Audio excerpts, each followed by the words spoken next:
There are few industries that have risen and collapsed as quickly as esports. In the 2010s, competitive gaming had grown beyond South Korea, RTS games, niche forums, and LAN cafes. Cable was on its way out, Twitch was taking off, and viewership for traditional sports declined, whereas the audience for esports rapidly increased. Esports sold itself as the sport of the future, a world where video game tournaments would surpass the NBA and NFL, where anyone could grind from amateur to superstar, where gaming would be a viable profession, and stadiums would be packed around the world with thousands of screaming fans. Marketers had been desperate to reach the younger generations who shunned traditional media and advertising. Only esports boasted such a concentrated and engaged audience of millennials and Zoomers. All this value in theory would be captured by new esports teams and leagues who could monetize these eyeballs through tickets, merchandise, and media rights, the same way that the NBA, NFL, and Premier League have each used viewership to rake in billions over decades. There was so much hype that everyone expected the economics to solve itself over time. Around the world, venture capitalists invested millions into emerging teams, game publishers hosted tournaments in world-class venues and broadcasted matches with immense production value, colleges rolled out scholarships for promising pub stompers, prize pools ballooned into millions, and pro players were marketed as budding celebrities with the best in the world signing 6- to 7-figure contracts.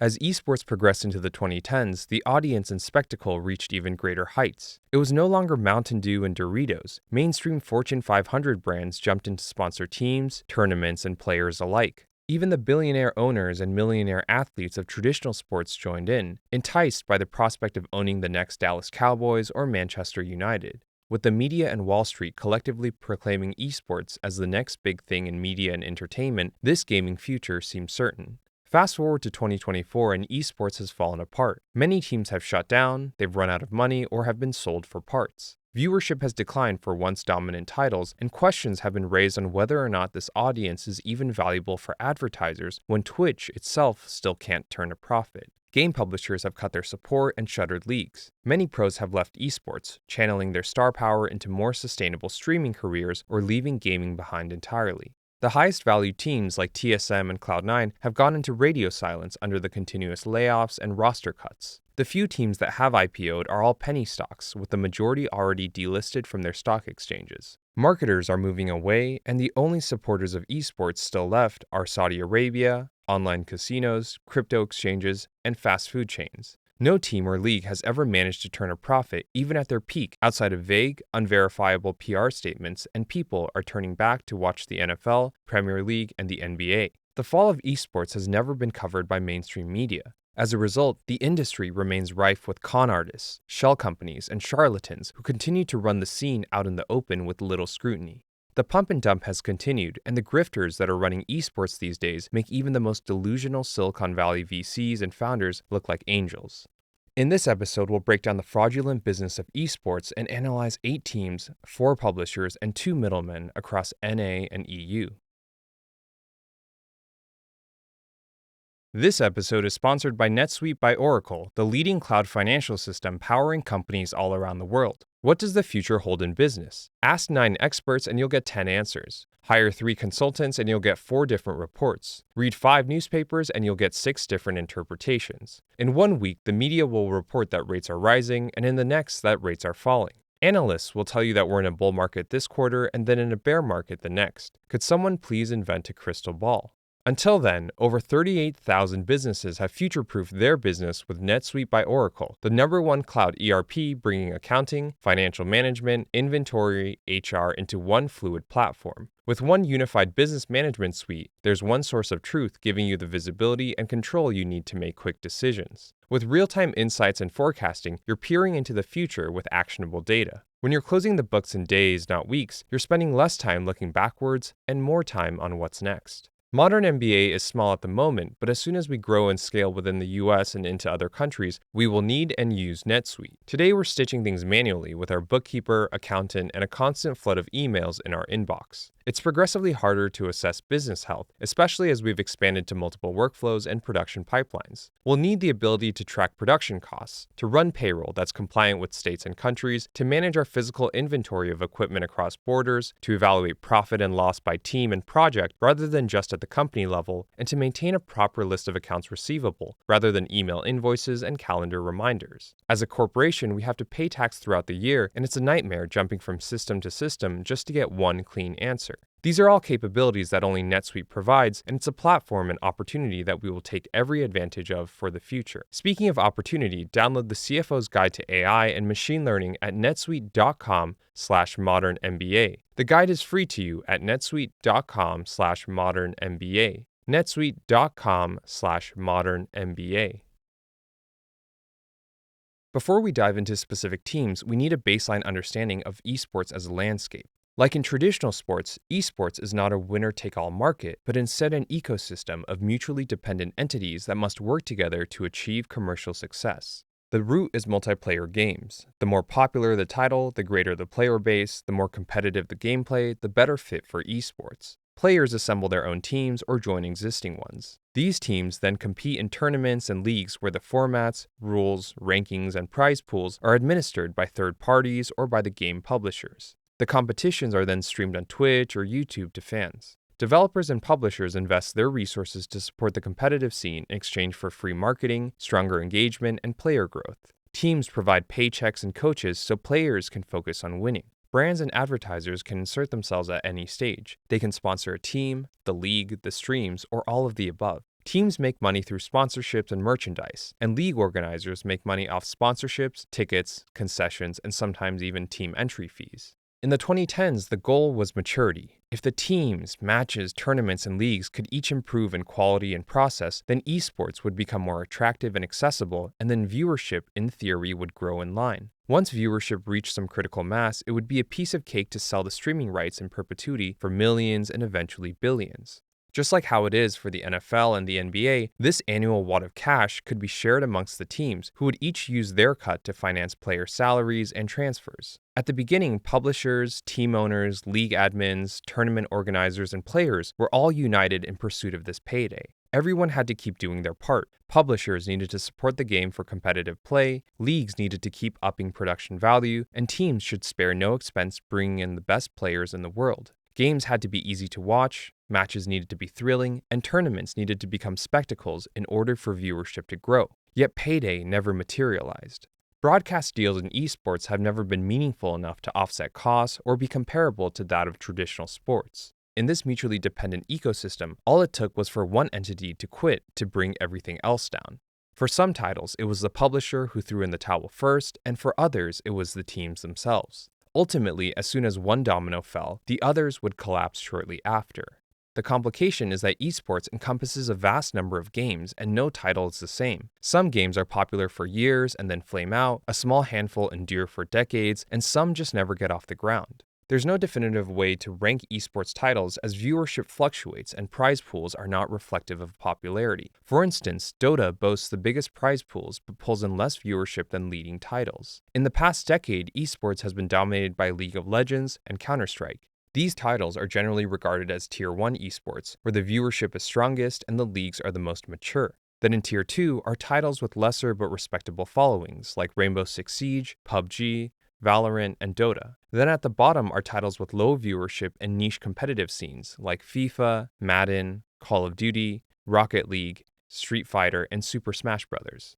While everyone has their role to play, teams, players, and organizers generally all look first towards the publishers to determine their own investments. Publishers have the deepest pockets and the most to gain from esports, but since they make money off the underlying video game, their business is not fundamentally dependent on the competitive scene, whereas every other entity in the ecosystem is.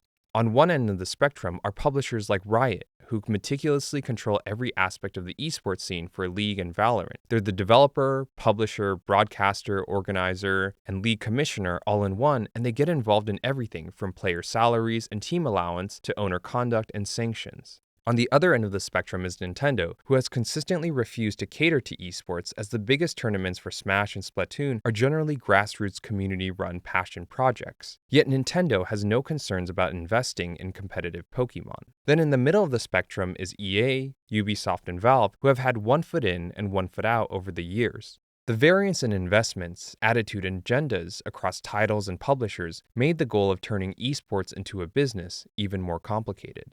Even at the peak of esports, the economic pressures never disappeared. Instead of a classic pyramid system where teams get relegated and promoted based on merit, tournament organizers began collectively transitioning towards closed leagues like the NFL, MLB, and NBA, with or without the publisher's support. That way, viewership would not be fragmented across hundreds of teams and multiple levels of competition. All the eyeballs could be concentrated on an exclusive few. Teams would pay millions to secure a permanent spot in these closed leagues and get a guaranteed share of league revenues, which on paper would ensure longevity for all. The direct emulation of the NFL, MLB, and NBA, the three most lucrative sports leagues in the world, into Counter-Strike, Call of Duty, Overwatch, and League of Legends, renewed hope in the mid-2010s that esports could truly be sustainable. Esports is divided by region. North American teams were the least competitive, but the most well-funded given the concentration of venture capital in the continent. Their revenue opportunities were also the greatest, as Americans are the wealthiest in the world by measure of disposable income and significantly more valuable to advertisers than Asians and Europeans. If there was any org that could be profitable, it would in theory be an org from NA. After Cloud9 and TSM, the most famous org in North America was FaZe, who IPO'd in 2022. Since 2011, FaZe has won 32 championships across Counter-Strike, COD, Fortnite, PUBG, Valorant, and Rocket League. Their legacy in gaming culture and success in esports was so strong that they had even earned recognition from traditional media. They sold themselves as a generational company where their fans were loyal to FaZe the brand rather than just FaZe the team. They not only showed up to matches and bought merchandise, but also watched content and attended meetups. Esports drew people in, and FaZe's network of streamers, rappers, and influencers is what got them hooked. The centralization of all these young eyeballs all year round enabled the company to secure brand deals with the Fortune 500 and to launch genre-crossing collabs with Disney, Naruto, and Porsche. Yet FaZe was not the high-margin media business or the high-growth sports empire it had portrayed itself to be. Esports contributed less than 15% in revenue, while sponsorships made up the majority of the top line. Despite primarily dealing in digital goods and services, cost of revenue actually increased in line with revenue. Brand deals and tournament winnings were awarded to FaZe the company, but most of the money passed through to the underlying players and streamers. While the players were generally salaried, the content creators were all independent contractors despite exclusively representing FaZe. The only way FaZe could convince these content creators to band together under one exclusive brand was to compensate them with a generous cut of every sponsorship deal. With cost of revenue sitting well over 70% every year, FaZe was giving away at least 70% of the money to content creators and players. And even as the company went underwater, the talent began to take even more of the pie for themselves. FaZe, the company, was capturing the least amount of value and still spending beyond its means with massive losses. With poor fundamentals across media and esports, FaZe's shares tanked from $20 to 18 cents in less than 2 years. As the losses continued, the company found itself out of hype and money. In 2023, FaZe was sold to GameSquare, another esports org in NA, who funded the purchase with equity. Ironically, GameSquare's own shares have plummeted to be just as worthless as FaZe's. Still, both companies took the effort to spin a tale in the press that FaZe was the victim of mismanagement and that the founders have been rightfully restored to turn things around. They blamed FaZe's former CEO, Lee Trink, a man who allegedly bought diamonds, splurged on dinners, and rented mansions on company dime while wrongly pivoting the brand away from gaming. The scrutiny on Lee is fair as he can barely keep his own career straight. On some websites, he claims to have been the one who turned Katy Perry and Jared Leto into musical superstars, despite only working at Capitol Records for 2 years. On other websites, he downplays his involvement with these artists as routine collaborations. Lee also claims that he ran his own Hollywood talent agency by the name of Dare Mighty Entertainment, where he allegedly managed Kid Rock, the Backstreet Boys, and Ice Cubes for 8 years without any websites or social media. The business address that Lee registered for Dare Mighty Entertainment is the same exact address that he would later register FaZe Clan with. Both point to a random house in Los Angeles. As unqualified as Lee was, it doesn't absolve the cronyism and the conflicts of interest that still run rampant in esports today. The CEO at GameSquare, who rescued FaZe from bankruptcy, was FaZe's former chief financial officer, the same CFO who approved the spending, set the budgets, and endorsed the same business model that brought FaZe to both IPO and penny stock. FaZe continues to compete and to push content, the only difference this time being that they're bleeding someone else's pockets. While poor leadership exacerbated FaZe's failures, their struggles to make a business out of esports are not unique. By the mid-2010s, the esports rocket ship had taken off, and outsiders were eager for a finger in the pie. One of these was Madison Square Garden, the multi-billion-dollar venue operator and owner of the New York Knicks and New York Rangers. They had hosted the sold-out LCS finals in the Garden the year before, and that event single-handedly convinced leadership of the future. If MSG could own the next big esports team, that would easily add another billion to their valuation. In 2017, they bought a 65% stake in CounterLogic Gaming. Of all the esports teams that they could have acquired, CLG was the safest. CLG was one of the oldest orgs in competitive gaming, having competed in League of Legends since the very beginning, and the team there had just won their second consecutive championship. Founded by pro players rather than trickshotters, CLG had always focused on winning. Madison Square Garden's plan after acquisition was to help CLG mature its marketing, media, and merchandise businesses, income streams that the org could not properly develop on its own before with smaller pockets. But despite having more than enough cash flow as the owner of an NBA and an NHL team, Madison Square Garden gave up on CLG in less than 6 years, shuttering the org, laying off staff, and killing the brand. The only worthwhile assets were CLG's league team and LCS slot, both of which were sold to NRG, who, like GameSquare, could only pay with equity. While Madison Square Garden intentionally buried CLG's financials alongside the Knicks and Rangers during its ownership to avoid scrutiny over its esports money pit, we can actually infer CLG's bottom line. If we extrapolate the net losses for CLG's minority shareholders, which was the 35% that Madison Square Garden didn't buy, we can calculate that CLG lost $6 million every year for 6 years straight. The absence of bottom-line improvement can be explained with the context that every CLG team dropped off in performance in the years following its acquisition. Yet these numbers also reveal that revenue share from LCS was not actually growing over time as Riot had once promised. The entire purpose of having a closed league for League of Legends was so that underperforming teams would still receive enough proceeds from the league to sustain operations. But as CLG showed, that clearly wasn't the case. Even newer, better-funded NA teams did not fare any better. FaZe, CLG, and countless other first movers had all demonstrated in their own ways how fragile it was to do esports first and then content second. Competitive success was not guaranteed, and player salaries were only increasing. Enthusiast Gaming out in Canada attempted sustainability from the opposite end by doing content first and then esports. It made sense, as media was a proven business and esports was not.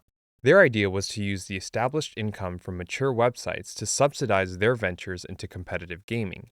Enthusiast bought Addicting Games, Escapist, Wisecrack, an assortment of gaming channels and websites. Over the years, they expanded their portfolio to include live events, stat trackers, forums, and communities, all through M&A and all related to gaming. These online properties, despite generating steady advertising income, were not particularly valuable in the first place. Their acquisitions had been mostly funded by equity, and any cash portions had been deferred into multi-year payments, indicating that there weren't many other buyers for these websites in the first place. Putting these assets together enabled Enthusiast to surpass $10 million in less than 3 years. That cash flow was then spent on the purchase of Luminosity in 2019, an emerging Toronto esports team who competed in Siege, Fortnite, Apex, and Madden. Despite their later expansion to Overwatch, Pokemon, and Rocket League, esports and Luminosity has remained the company's weakest link. In 5 years, Luminosity has shown the least growth, whether measured by percentage or dollars. The only way the company has reduced burn for its esports division has been through eliminating rosters and replacing American talent with lower-salaried Latin American players.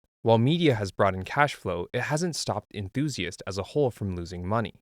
There's no profit in assembling a portfolio of aging cash cows, especially when they've already peaked and they were purchased at a premium. If anything, esports seems to be an expensive, unnecessary diversion, as any viewer that Luminosity could reach in esports is likely someone who the company already hits with its media properties.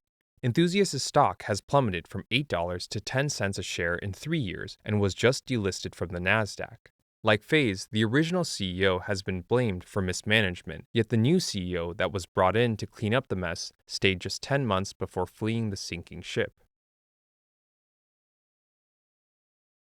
The new narrative out of NA is that it was the suits who screwed things up, and that putting these companies back in the hands of content creators and players who actually understand gamers are what will turn things around. We can see as much when we revisit GameSquare. GameSquare's pitch is that video games are the bridge to reaching Gen Z, and that the collective marketing power of their influencers, streamers, and esports teams will bring success to your brand. It's the same cock and bull business model that FaZe, Luminosity, and CLG had been peddling for years prior. The only difference being that GameSquare is bankrolled by Dallas Cowboys owner Jerry Jones and Texas land tycoon John Goff. Like FaZe did at IPO, GameSquare boasts about its blue-chip deals with Denny's, Chipotle, and Miller Lite, and its exclusive talent like Tim the Tatman and Nick Merckx. GameSquare purchased Complexity in 2021 for $23 million, one of NA's longest-standing esports orgs who had won 140 championships over its 20-year history. In yet another example of conflict of interest, Complexity was actually co-owned by Jerry Jones and John Goff. Yet after picking up FaZe in 2024, GameSquare immediately dumped Complexity at a loss, selling the org for $10 million, with only 8% of the deal paid at signing in cash. If esports was really the key, they would have kept both FaZe and Complexity given the legacy of both teams. Bankrolling two teams in different races would only generate higher probability of tournament success. But GameSquare is clearly moving away from competitive gaming, and they can't admit it. The only money is in content creation, and there's no need to lose millions of dollars every year fielding esports teams when you can reach a comparable audience and viewership through streamers. GameSquare is closer to a talent agency than an esports org, and the inmates are now running the asylum. Just like FaZe, the company pays over 70% of brand deals and prize pools to its content creators and players. Once again, the cost of revenue is so abnormally high and the gross margins are so bizarrely low for a company that deals in non-physical digital services. The numbers are even stranger when stacked up against traditional media companies. What's worth highlighting is that all these streamers and content creators are actually also GameSquare co-owners and shareholders. They're the only ones getting richer. They land huge deals that they never would have gotten individually, and they keep all the profit for themselves as the company is the one that's funding all the sales, marketing, and BD that was needed to secure those deals in the first place. With massive losses, worthless stock, and R&D led by a ninja, the Fortnite streamer, GameSquare seems destined to run out of cash just like FaZe and Enthusiast. It all raises the same questions. Do these companies exist to profit off the talent, or is the talent there to milk money out of the company? And how can the individual success of a content creator or streamer, whose followings are rooted in parasocial interactions, ever translate into a faceless corporate entity?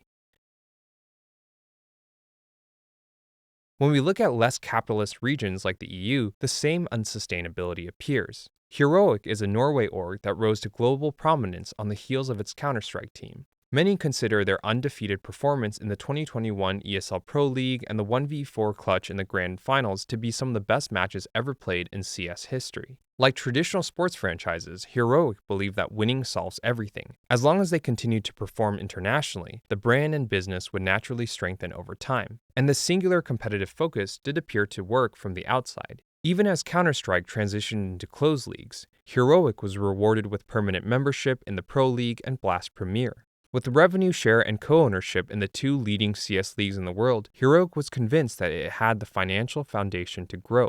They expanded to Rocket League, PUBG, and Siege. They landed Red Bull as a jersey sponsor, partnered with New Balance on merchandise, and landed features on Forbes and BBC. Despite the continuous competitive success, Heroic was never able to shake off business realities. Revenue had grown rapidly for Heroic thanks to sponsorship and tournament winnings, but it never came close to offsetting the top-of-the-market salaries demanded by the best CS players in the world.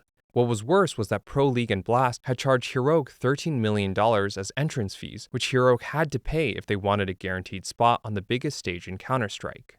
As a fixed asset, Heroic could only write off a quarter of the cost of membership as depreciation. Membership fees and player salaries combined sank the company to an operating loss of $5 million. In business, you can only rely on equity when your shares are worth something, and you can only ever rely on debt when you get cash flow. Heroic had only $180,000 in the bank, They had already borrowed $5 million, and half of that needed to be repaid by the end of the year. The company drained the last drops of equity for investors in exchange for emergency cash infusions, but the writing was on the wall. The closed CS leagues were not generating any meaningful revenue, and even if Heroic had somehow won every CS tournament in 2023, that combined prize pool would still not have been enough to keep the lights on.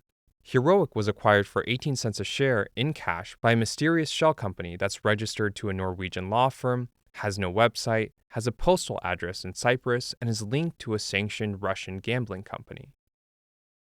While Heroic was hoping to establish itself on a shoestring budget, Astralis over in Denmark was esports royalty. They had the best CS team in the world with 4 major championships and secured permanent slots in Pro League, Blast, and LEC, all of which were paid with venture capital. Like Heroic, Astralis had pegged its commercial hopes on the shift to closed leagues. Despite leading in Tier 1 competitive success, Astralis still posted loss after loss. The only year where Astralis has ever posted a profit was in 2023 when they sold their LEC slot for $19 million to a VC-backed French team. When segmented by title, every team and business division at Astralis, including the physical gaming cafe, has lost money in every year of its existence. In 4 years, Astralis' stock has plummeted to just 17 cents a share. Despite racing to be the very first esports team in the world to IPO, the company proactively delisted itself from the Nasdaq in 2023 to save the $500,000 that it was spending every year on compliance. The LEC sale is likely the last big capital infusion, and the only play now is to stretch every dollar to outlast the current interest rates and its cash-starved competition.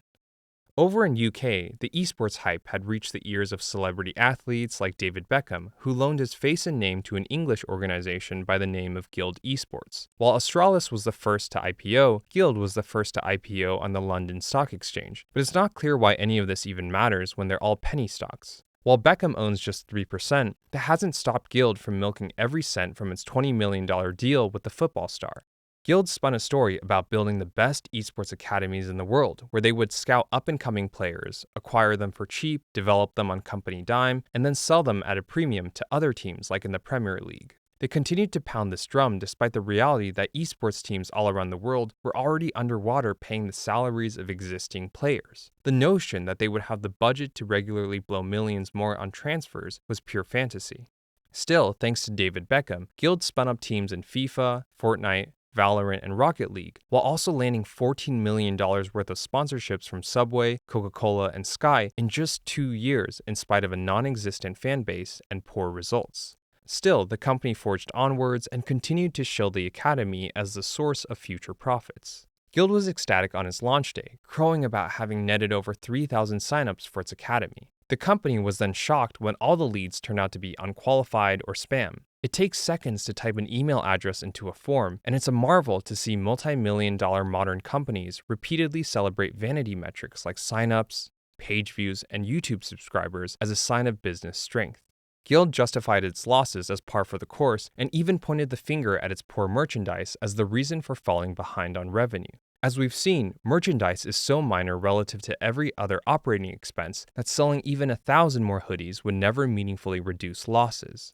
Guild's next move was to insert itself into the for-profit UK education system, where they would receive £1,000 for every student they enrolled in their esports diploma program. What exactly was taught in these classes remain a mystery to this day. By 2022, Guild was running out of cash. To save £1, the company renegotiated its deal with Beckham, who gave up his cash payments for a greater cut on merchandise sales and brand deals. After the usual cost-cutting and roster consolidation, Guild squeaked its way to 2023, peddling a new vision of content creation over esports. Ironically, their fan base has remained so small that their main partner, a crypto exchange, refused to renew its sponsorship deal, and Guild is once again on the verge of bankruptcy.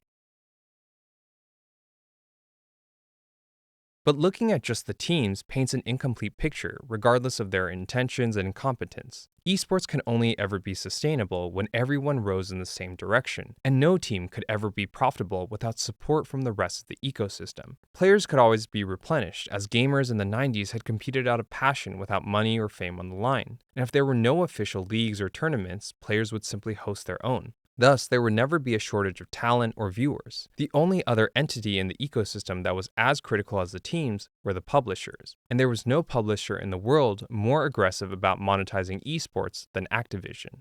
Activision was the first to pick up on the potential of esports, 5 years ahead of EA, Ubisoft, and Take-Two. Activision's merger with Blizzard in 2008 gave Bobby Kotick a front-row seat into the Korean esports scene. Having rescued Activision from bankruptcy in the 90s, Bobby had long looked for ways to inject longevity and monetization into video games post-launch. Trying to create the next hit game was expensive, and risking everything on a single launch every few years had killed off many studios. Yet gamers were fickle and they demanded new, shiny things to keep attention and spend.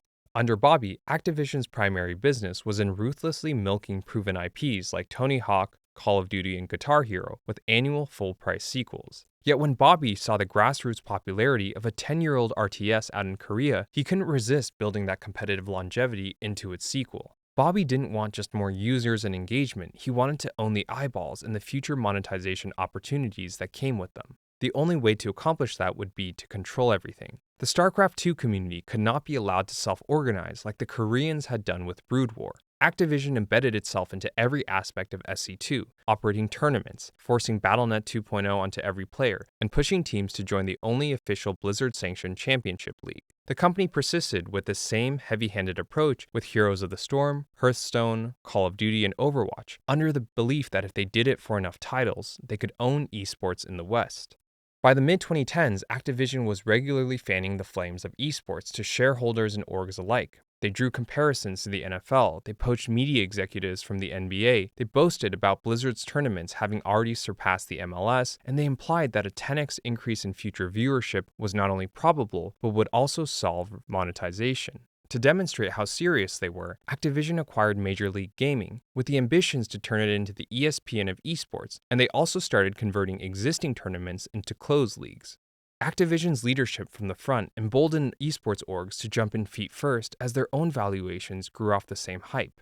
Activision was the piper, and the teams followed right behind, never once imagining that the publisher would throw them under the bus. Activision channeled their figurative buy-in into literal buy-in, charging teams $20 million each to join the Overwatch League and $25 million to join the Call of Duty League. These fees were twice of what Riot was charging teams for entry into LCS or LEC. Overwatch at this point had only been out for 5 months and was completely unproven as a spectator sport, whereas League had been around for nearly a decade. There was no justification for these rates, and the millions of dollars that Activision had invested into esports was just a drop in the ocean compared to what it was making off microtransactions alone. Still, Activision pocketed these entry fees for itself, and they embarked on a global roadshow, selling league spots to gullible billionaires and VC-backed teams under the promise of eyeballs and revenue that simply never existed. By 2021, Bobby had completely forgotten about esports. Free-to-play live services had taken off, and they offered comparable monetization, engagement, and viewership without the overhead of esports. Warzone was the hottest game in town. It was bigger than Diablo, Overwatch, World of Warcraft, and StarCraft combined. In 2024, Activision shuttered the Overwatch League and paid out $6 million to each team to kick them out the door as fast as possible. Meanwhile, EA in the 2010s was happy to keep esports as ground-up grassroots community events for FIFA and Madden. Their focus was mass-market monetization. As long as competitive gaming was driving players to buy more Ultimate Team packs, the publisher was happy to invest in a bit of marketing or contribute to a prize pool every now and then. But as sales improved and the relationship between esports, viewers, players, and microtransactions proved worthwhile, EA ramped up its investments accordingly, organizing leagues, acquiring sponsors, and building their own broadcast studios for FIFA, Madden, Battlefield, and Apex tournaments. But similar to Activision, live services took priority after 2022, and EA has since remained half committed to competitive gaming, with one foot in and one foot out across all its titles. Ubisoft also took a measured approach. The competitive scene helped prolong longevity for Siege, and the company has been cautious not to rock the boat too much, especially as every other major title in recent history has been a dud for the French publisher. Ubisoft doesn't charge teams entry fees, they have a revenue share program with microtransactions that help support teams from a distance, and they've organized tournaments to maintain the existing player base rather than growing spectators. The only major publisher that's consistently poured cold water on esports has been Take-Two. They've stuck to the same talking points since 2015, that esports is at most worth only $1 billion, most of the money goes to League of Legends, and the competitive scene for NBA 2K will only go as far as basketball itself. Beyond the orgs and publishers, even companies who built venues for esports have struggled to turn a profit. There was TGS, who IPO'd on the story that they had constructed a one-of-a-kind esports stadium in Vancouver that would host all gamers and tournaments up north. They sold concessions, ran boot camps, hosted contests, and rented space. Despite being a venue operator, TGS made more money off sponsorships than it did hosting events. Unsurprisingly, there's not enough esports in Canada to ever sustain such a specialized venue, and when there's not enough events, you just have to manufacture your own. The company spent twice its revenue on advertising just to get gamers in the door and was running out of cash. Despite being months away from bankruptcy, with a share price of 5 Canadian cents, a mysterious Illinois company by the name of Midnight Gaming bought the failing TGS for 3 times its market valuation at $18 million. Midnight Gaming claims to be a conglomerate run by 2 employees with no revenue and no assets. Its website is a stock WordPress template with lingering typos and formatting issues. The CEO claims to have raised millions of dollars, but the S1 shows that they have just $1,000 in their bank account against $400,000 of debt. The other employee is the chief gaming officer and appears to be a family member. He ran an amateur team for a year before branching out into a supposedly, quote, high-demand esports consulting firm. Their contact form leads to an anonymous catch-all address, and the staff page is filled with people who report zero association to the company on their own LinkedIn profiles. Where these 2 employees found $18 million to buy TGS, how they deem TGS to be worth that amount, and what Midnight Gaming is really a front for, are questions that no one has been able to answer. Then there's Allied Entertainment, who spent $9 million in 2018 building an esports arena at the Luxor Hotel in Las Vegas and has hosted events like Ninja vs. Mr. Beast, the MLB Awards Show, and the World Poker Tournament. Like TGS, the vision was simple. As esports grew, the facility would naturally just be in greater demand to leagues and publishers. Allied monetized the space as much as they could. When they weren't hosting events, they collected admission and they produced content. But as esports began to collapse, with publishers and teams pulling back, the board saw the writing on the wall and they pushed for a fast sale rather than a slow death. In 3 years, the company has churned through 3 different CEOs, each brought on specifically to drum up interest from Saudi Arabia and China, as there was no appetite left in NA for esports. No buyers have materialized, and Allied has since decided to diversify away from esports. They're now banking on Chinese mobile gambling apps to get the business back in black. And just like the esports teams we covered before, Allied is just months away from being delisted from the Nasdaq. With the publishers, teams, and venues all on their way out, the only folks left in esports are Saudi Arabia, online casinos, crypto exchanges, and shell companies. Because no one's talking about any of this, the grifters are still coming in, each worse than before. Just last month, a Swedish org called Ninjas in Pajamas and a Chinese org named Victory 5 merged together to IPO on the Nasdaq to confetti and applause. Is Nip Group making money? No. Did winning CS and LPL championships improve their losses? No. How does Nip Group intend to become profitable one day beyond selling merchandise and winning tournaments? By repeating what every company has attempted to pull off in the past decade, all at the same time. Esports education like Guild, talent management like FaZe, venue rental like TGS, event production like Allied, and content creation like GameSquare. Nip Group is led by Mario Ho, the 29-year-old son of a billionaire Macau casino tycoon, and with a Victoria's Secret supermodel for a wife.